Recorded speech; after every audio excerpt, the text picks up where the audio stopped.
Passo a palavra, então, à professora Daniela Muradas, professora associada aqui da Faculdade de Direito, Ciências e Estudos, conhecida de todos e todas aqui, para que profira, então, sua palestra. Obrigado, professora. Está com a palavra.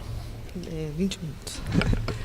Bem, em primeiro lugar, eu gostaria de agradecer ao presidente da nossa mesa por organizar as atividades, mas, em particular, gostaria de agradecer o conjunto de discentes e docentes que fizeram esse evento acontecer.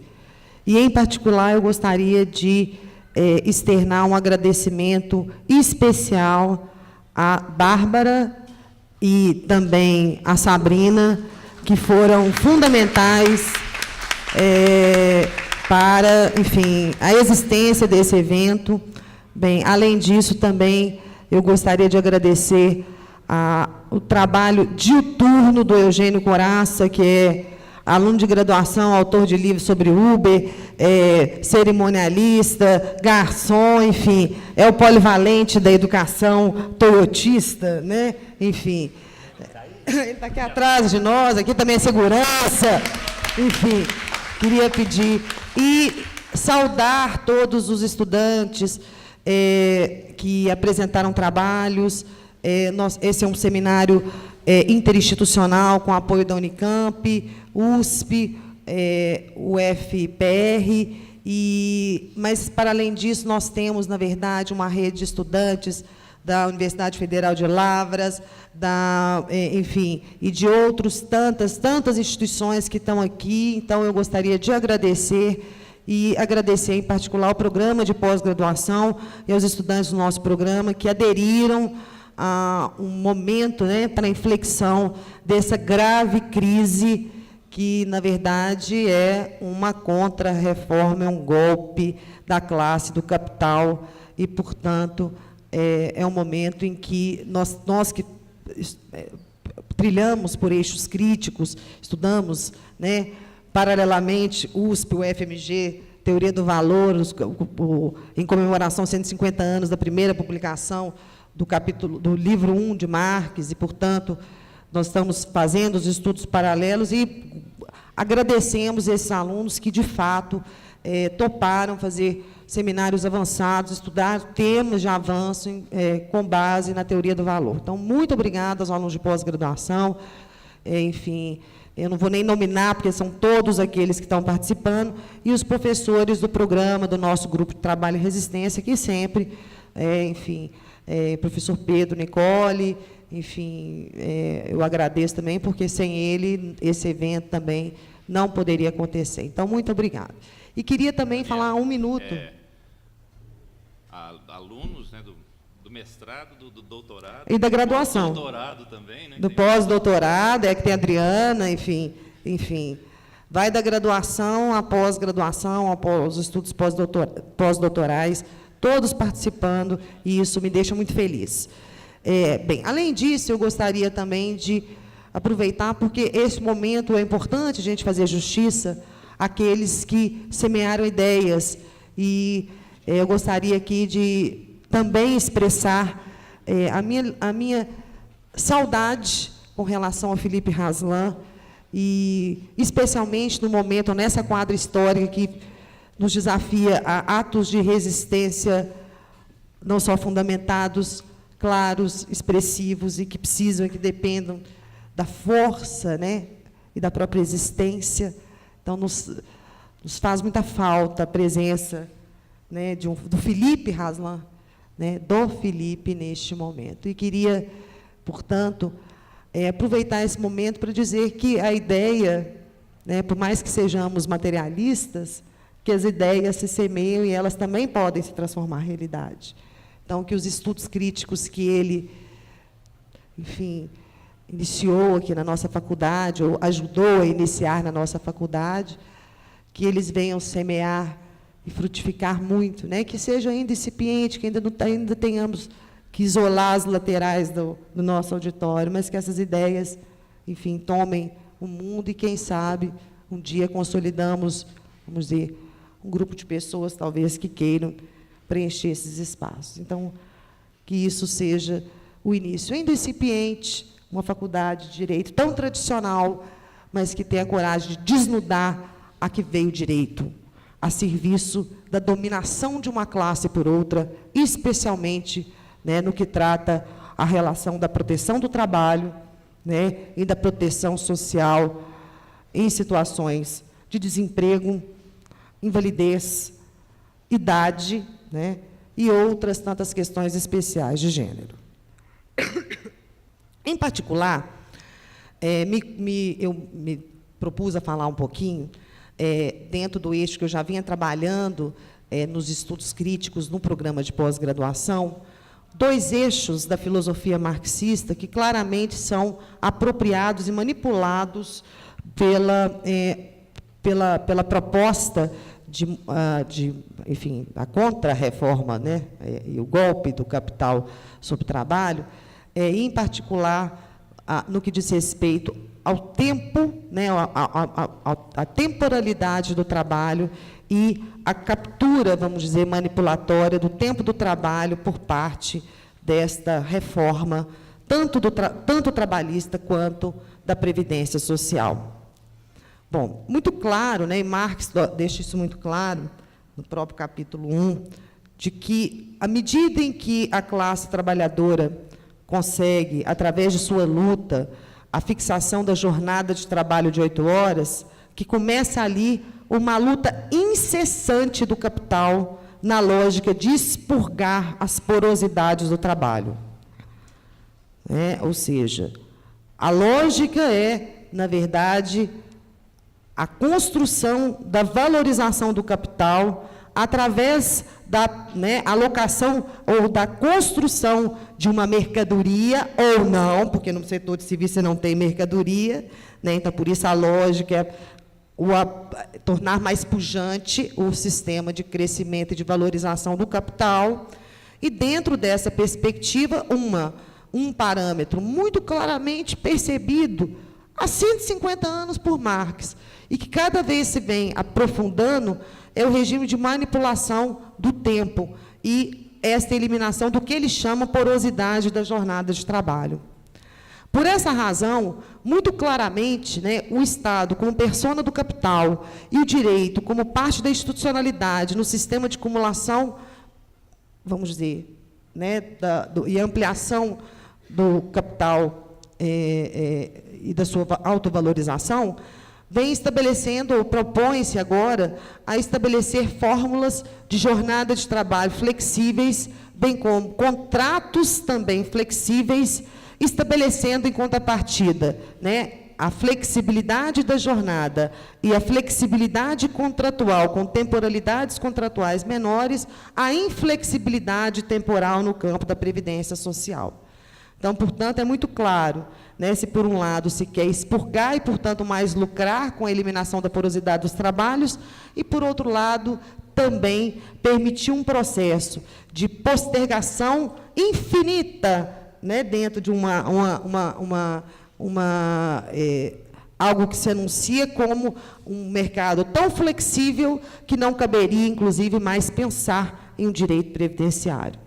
Ano passado, assim que a proposta, né, assim que a PEC 287 foi apresentada, eu tive a oportunidade de pensar essa matéria junto com o Instituto Brasileiro de Direito Previdenciário, né, o professor Marco Aurélio está aqui para contar, e também, né, não é uma preocupação nova, né, e desde lá nós percebemos que, na verdade, essa retórica da crise, né, a retórica da austeridade fiscal é uma retórica e, portanto, ela é contraditória em seus termos, ou seja, as reformas são contraditórias, e elas só têm uma lógica que afirmam, na verdade, a sua harmonia. É a harmonia no sentido de espoliar uma classe, que é a classe que vive do trabalho, através do rebaixamento salarial pela via da flexibilidade do pagamento por produtividade, com que se expurga, na verdade, né, vamos dizer, aquilo que não se tem de resultado útil do trabalho, né?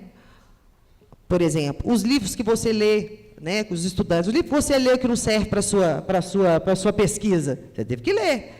Mas, como ele não gerou um resultado, então ele sequer é computado, né? Enfim, e bem como, né, a própria delimitação flexível da jornada de trabalho, tanto no regime de trabalho por tempo parcial, que passa a ter uma flexibilidade até então não conhecida, que é a elevação dos seus habituais 25 horas para 36, ou seja, o que antes era tradicional jornada de 36 horas semanais, passa a ser agora jornada parcial e com impactos, na verdade, no direito de férias e outros tantos direitos para esses trabalhadores.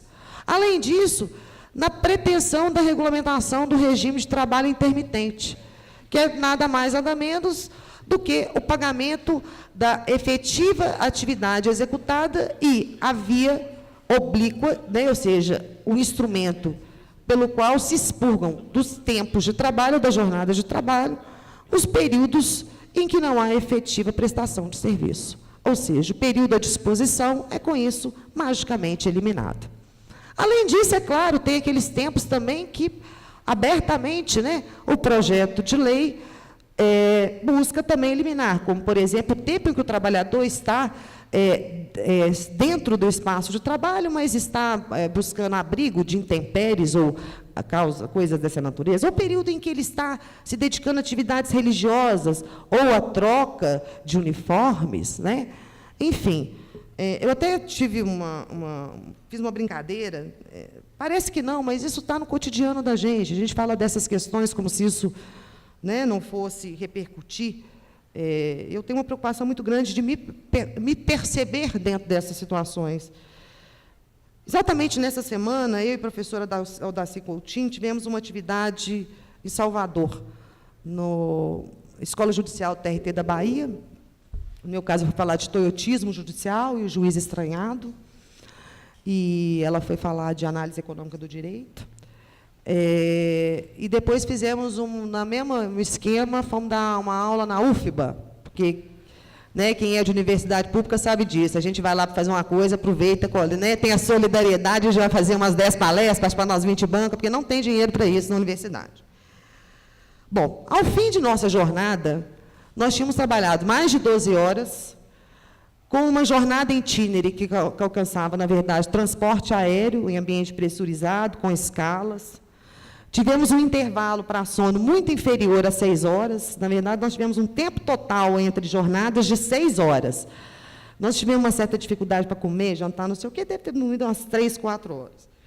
E aí ela me escreveu assim, depois que a gente trabalhou, ela chegou em Curitiba, eu cheguei aqui em Belo Horizonte, ela estava vindo amanhã para cá. Ela falou, sobrevivi, mas foi hard work, Melek style. É um juiz, né, que acha que pode... Aí eu respondi a ela, é isso aí, Alda, trabalhar 12 horas, inclusive em ambiente pressurizado, não desgasta ninguém. Quem é que precisa mais de 30 minutos para comer a goiabinha de avião? E faz favor de descansar antes da segunda pegada, que ela é da aula de noite. Porque, senão, eu posso compreender que isso é automutilação para você tentar imputar maior gravame ao dano extrapatrimonial, que, por isso, tem que ser tarifado pelo preço da honra e da dignidade baseado no seu valor de salário. E, afinal, a jornada de trabalho em itinerary já era. Também, nesse caso, nem poderia integrar, pois a sua jornada de trabalho consiste em período de voo, que já é, em si, a carapaça do avião, né, um abrigo das temperaturas inóspitas das alturas. Então, já não é a mesma jornada. E vai que você reze, né? Sei lá, crê em Deus Pai, dura em média quanto tempo? Há uma versão zipada de oração? Se você for beneditina, como é que a gente faz isso? Intervalo de 11 horas. Para que isso? Você não aceitou? Você é Uber, Master, Iber, Plus, XXX suficiente. Afinal de contas, você tem título superior e está no topo do carreira do saber, professora titular. Absolutamente autônoma, pode fazer o que quiser e vale tudo. Aí eu falei com ela, o seu é Melek Style, o meu é Ibis Style Collection. A nossa vida é isso.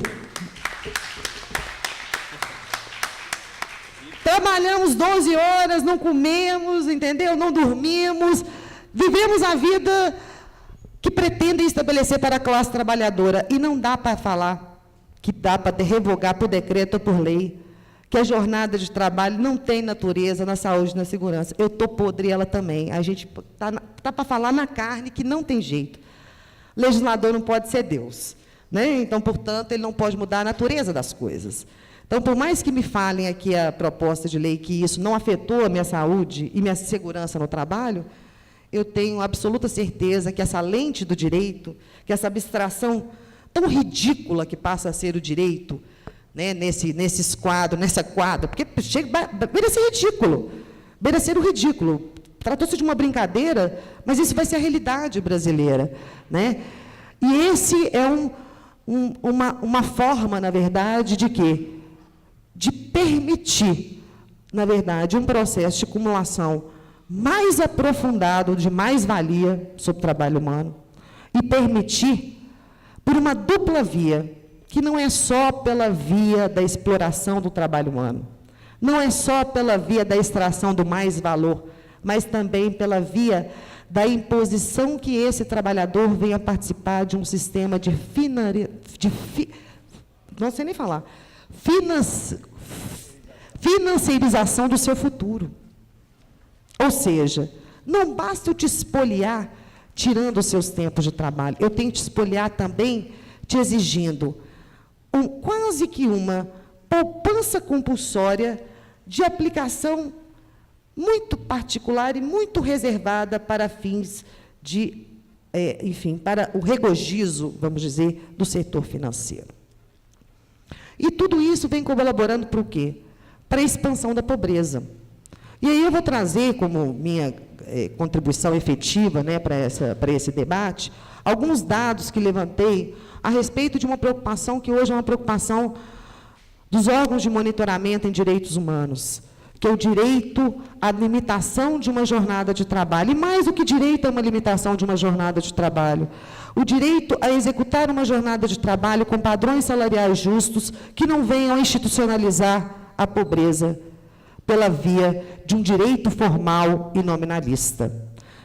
Quero chamar a atenção disso, por quê? Porque o direito hoje vai exigir mais do que aqueles binômios tradicionais, incluídos e excluídos. Nós teremos incluídos que serão pobres. Por quê? Porque hoje já é realidade o subemprego por insuficiência de horas. Algo que se define como a situação em que, involuntariamente, o trabalhador executa horas de trabalho em padrões inferiores ao estabelecido na legislação, não obstante a sua disponibilidade para o trabalho remunerado e a sua qualificação para aquilo que ele se apresenta ou que busca executar. Esses índices de precariedade laboral, de horas, de insuficiência de horas trabalhadas, elas estão diretamente relacionadas aos níveis de desenvolvimento social. E eu chamo a atenção que esta reforma ela vai impactar mais nós, brasileiros, ela impacta mais a América Latina e África do que impactou a Europa. Claramente, a situação de a ausência de uma estabilidade econômica acaba permitindo e mimetizando desigualdades de oportunidades e de proteção na divisão internacional do trabalho entre o eixo norte e sul. Se pegarmos, por exemplo, os dados mundiais de subemprego, nós teremos lá que, por exemplo, o subemprego não é a situação de desocupados ou desempregados. Esses números, para fins de apontamentos da pobreza, eles devem ser somados aos alarmantes índices de desocupação. Então, para além de desocupados e desempregados, nós temos, por exemplo, no eixo sul, na Indonésia, ou em Bangladesh, 20,3% da população é pobre por insuficiência de horas trabalhadas. Então, não é que ele é desempregado, ele está empregado, mas ele continua pobre. Na Costa Rica, 13,8%. Na Indonésia, 14,1%. E mesmo nos países que estão no eixo norte, ou seja, países com economias, né, países de capitalismo central, vamos usar aquela terminologia, países onde o capitalismo, vamos dizer, já tem estruturas e tem, vamos dizer, as condições econômicas são mais estáveis, ainda lá os dados são alarmantes. São alarmantes por quê? Porque, como cláusula de flexibilidade, esse é um mecanismo de expansão de pobreza em período de crise econômica. Isso ficou muito claro em 2008. Por exemplo, com o Reino Unido, a adoção do contrato zero hora, Quando houve a crise, com a crise, houve uma elevação do índice de trabalhadores pobres por insuficiência de horas de 3,5% para 8% da população. Na Espanha, cuja abusividade da contratação atípica é hoje destacada em todos os órgãos de controle. A Espanha é um caso emblemático. E estamos copiando. O Temer achou lindo, né? Convidou o Rajoy para vir aqui. Talvez para os dois combinarem como é que deve se posicionar, né? Quando grandes massas gritam fora Temer, fora Rajoy, contra a corrupção. Então, eles devem ter tido muito a trocar. Mas também trocaram figurinhas sobre regulação do trabalho, conforme o nosso presidente ilegítimo assim expressou. Bom, na Espanha, há hoje claramente a utilização de trabalho a tempo parcial, trabalho temporal através de agência, né, que é a terceirização por agência, a subcontratação, que é uma outra forma, né, são esquemas, inclusive, legislativos diferentes, o trabalho do cuentapropista dependente, que é o autônomo, que aqui também vai ser estimulado, né, na nova redação do artigo 442. Lá, esses mecanismos que sempre existiram, e que aqui também existiram, e que eram excepcionais, passaram a ser considerados elementos, vamos dizer, permanentes, o que permitiu maior rotatividade no mercado de trabalho. E isso permitiu que, em 2008, na crise, no auge da crise, o subemprego por insuficiência de horas passasse de 7,3% da população espanhola para 10,2%. E sem falar de desempregados, imigrantes. Ou seja, se nós analisarmos os números do eixo sul e norte, nós temos claramente que isso faz parte do intento de aprofundar as diferenças na divisão internacional do trabalho. Ou seja, nós seremos o lixo social da riqueza que se acumula no norte. E isto tem que ficar muito claro, né? Quando Trump diz América para os americanos, né, estabelece uma nova política migratória, especialmente para os trabalhos altamente qualificados, e para não permitir que imigrantes cheguem no Vale do Silício, esses trabalhos, que são trabalhadores também por hora trabalhada, recebem padrões salariais altíssimos. E para que eles tenham maior estabilidade em seus contratos, foram necessárias medidas de quê? De tratamento e de refreio de práticas imigratórias. Ou seja, esse trabalhador sobrequalificado, trabalho remunerado, vai estar no norte. Aqui vai ficar o quê? O trabalho manual, o trabalho precário, né? A expoliação. Né? Aqui seremos, né, mais um Bangladesh, mais um conjunto de Ranas Plazas. Né? Aqui teremos, na verdade, a expansão dessa fórmula como fórmula de exploração do eixo sul. Tudo isso combinado ainda com algo que eu sempre agora, mesmo que qualquer que seja o tema, eu tenho sempre a necessidade de dizer que, para além do achaque dos nossos recursos humanos, da nossa força de trabalho, da nossa capacidade de construir a riqueza cultural, esse é também um golpe, né, que se desenha, que se avizinha ao neocolonialismo. Né? A gente está falando de Floresta Fernandes, enfim, está falando também enfim, da perspectiva, né, estou aqui com o Romeu Sabará, professor Romeu Sabará, aqui da universidade, a gente tem que pensar na perspectiva também das raízes culturais do Brasil. Né? Essa perspectiva, ela é também neocolonial, porque, para além de roubar as nossas riquezas humanas, né, também está achacando as nossas riquezas naturais. É o neocolonialismo, né, que perturba, na verdade, toda a possibilidade de uma política emancipatória no eixo sul. E, portanto, quando nós estamos falando dessa reforma trabalhista, para além da gente pensar na Daniela e na Darcy, no caso do Melec, ou no caso do Visgandra, nós temos que perceber que essa reforma, ela, sobretudo, ela permite que esse capitalismo global, que de global só tem o nome, permita a exploração e a expansão da pobreza no eixo sul do mundo. E, permitindo com isso, né, a expansão se faz em um capitalismo excludente, em um capitalismo que vê diferenças entre seres humanos em razão da topografia ou do acidente de onde ele nasceu no mundo. Então, portanto, dentro dessa perspectiva, numa perspectiva crítica, né, os dados não vão permitir pensar de modo diferente. Só para a gente fazer... Tem um dado que eu sempre tenho dado agora, eu acho que esse é um dado maravilhoso. A pobreza por insuficiência de horas, ela é tão importante que hoje, nos Estados Unidos, 27% dos trabalhadores a part-time não trabalham uma jornada regular porque não tem horas suficientes de trabalho disponibilizadas pelas estruturas de capital.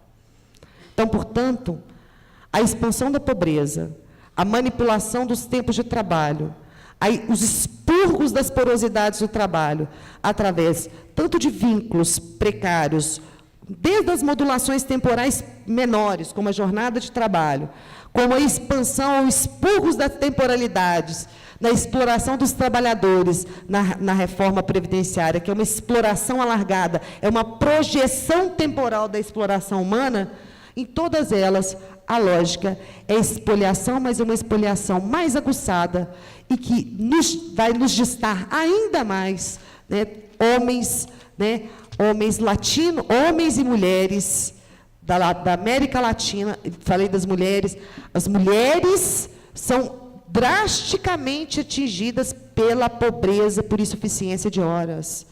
Né, os dados mostram, né, que tanto na Europa quanto na África, ou seja, é um dado universal, que esse tipo de trabalho de subemprego por insuficiência de horas, ele atinge o maior número de mulheres do que de homens, e também os jovens. Então, portanto, trata-se de um mecanismo, né, que não só aproveita, né, vamos dizer, e estabelece, na verdade, fórmulas de expansão, né, da acumulação do capital, como, na interseccionalidade das nossas vulnerabilidades, explora mais quem é mais vulnerável. Então, por tudo isso, veementemente, né, os estudos críticos, a UFMG, o Grupo Trabalho Capital, eu acho que aí eu posso falar, o Grupo Trabalho Capital, o Grupo Trabalho Capital. Gente, estou falando do Grupo do Jorge. Que bom, hein? O Grupo Trabalho e Resistências, ele tem se posicionado de modo muito veemente em contrariedade a tudo o que se propõe nessa reforma e que só serve a um intento, permitir de modo insidioso, de modo escamoteado, né, no caso da reforma da Previdência e no caso da reforma trabalhista, de modo aberto e ostensivo, né, a expoliação da classe trabalhadora com redução de seus parâmetros, tanto de padrões de trabalho tradicional, quanto de condições, quanto de regulação geral de sua situação de emprego. Muito obrigada.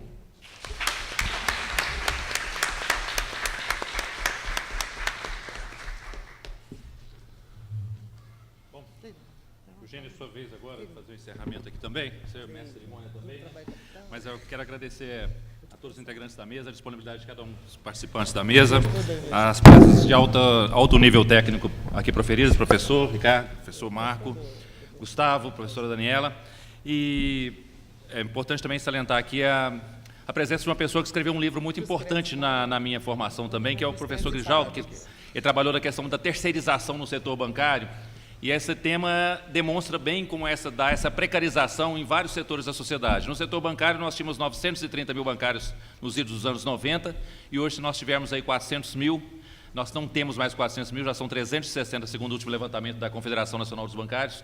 Quer dizer, em cerca de 20 anos, nós reduzimos mais de 50% dos postos de trabalho da categoria bancária, muito substituídos pelo que hoje, de manhã, o jornal estava mostrando, que é o celular, o uso bancário nos bancos no celular. Também é outra coisa que no meu celular não entra, o banco informatizado ainda não tem.